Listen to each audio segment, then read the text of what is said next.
வணக்கம் நேயர்களே, welcome back to another episode. இன்றைய நிகழ்ச்சியில் ஹேப்பி பர்த்டே அம்மா. அமெரிக்காவில் மிகப்பெரிய பணக்காரர் அவர். தன் தாயின் பிறந்த நாளுக்கு பரிசளிக்க ஒரு பெரிய கடையின் முன் தன் காரை நிறுத்துகிறார். பிரபலமான பூக்கடை அது. எவ்வளவு விலை சார் இது? $250. இதைவிட அருமையான பூ காண்பிக்க முடியுமா? வந்தவர் மிகப்பெரிய பணக்காரர் என கடைக்காரருக்கு தெரிகிறது. இது ஆர்கிட் வகை பூ. மிகருமையாய் இருக்கும். ஒரு வாரம் வரை வாடாது. $500. சரி, இதையே பேக் செய்யுங்க. உங்களிடம் கொரியர் சர்வீஸ் இருக்கா? கொரியர் சர்வீஸும் செய்கிறோம். அதற்கு ஒரு $100 ஆகும். வேண்டாம். இந்த பூங்கொத்து இன்று என் தாயிடம் போய் சேர வேண்டும். இன்று என் தாயின் பிறந்தநாள். கொரியர் சர்வீஸ் பல காரணங்களுக்காக தாமதமாகலாம். எனக்கு இன்றே போகணும். ஒன்று செய்யுங்க. ஒரு காரும் டிரைவரும் ஏற்பாடு செய்து இந்த பூங்கொத்தை இன்றே என் தாயிடம் இந்த அட்ரஸில் சேர்த்திடுங்க. ஓகே சார், இப்பவே ஏற்பாடு செய்கிறேன். இன்றே போய் சேர்ந்துவிடும்.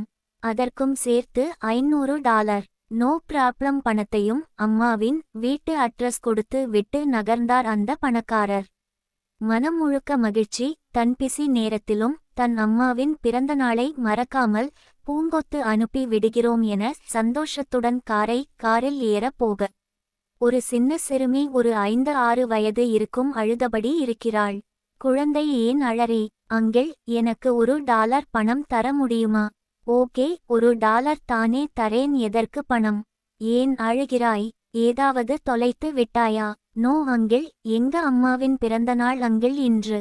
நான் வருடம் அம்மாவின் பர்த்டேக்கு அம்மாவுக்கு பிடித்த ஒரு ரோஜா பூ வாங்கி தருவேன் என்று அம்மாவின் பிறந்தநாள். என்னிடம் பணம் இல்லை. நீங்க $1 கொடுத்தால் ஒரு ரோஜா பூ வாங்கி அம்மாவிற்கு கொடுப்பேன்.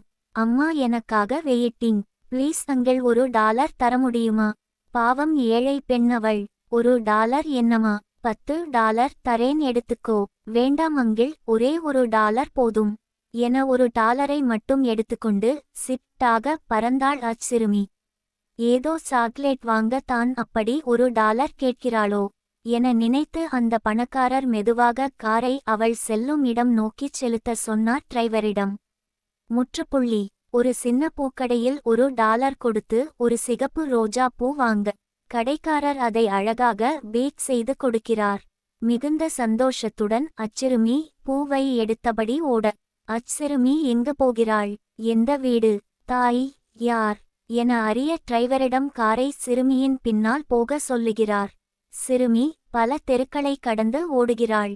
அவளுக்கு தெரியாமல் அவளை பின் தொடர்கிறது கார். பல வளைவுகளை தெருக்களை கடந்து ஓடும் அவள். போய் நிற்கும் இடம் சமாதி.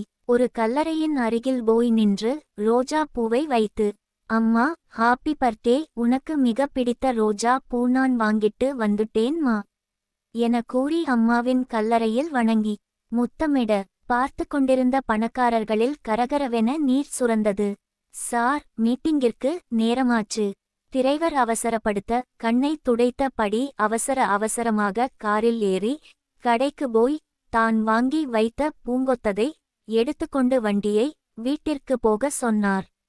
பெரிய கார் தன் வீட்டின் முன் நிற்பதை பார்த்த 9 வயதுடைய தாய் கண்ணை சுருக்கி, யாரது என பார்க்க, அம்மா என அழைத்தபடி பூங்கொத்தை கொடுத்து, பிறந்தநாள் வாழ்த்துக்கள் அம்மா என காலில் விழுந்த மகனை ஆற தழுவிய தாய். உனக்கு இருக்கும் எக்கச்சக்க வேலையில் ஏம்பா நீ வந்தே? அம்மா, அன்பை எப்படி வெளிப்படுத்துவது என ஒரு சிறுமியிடம் நான் கற்றேன். உயிரோடு இல்லாத தன் தாய்க்கு அச்சிறுமி எப்படி பூங்கொத்தை கொடுத்து அன்பை வெளிப்படுத்தினாள். நெகிழ்ந்து விட்டேன். ஆனால் நான் அச்சிறுமியின் மூலமாக அன்பை எப்படி வெளிப்படுத்துவது என அறிந்தேன்.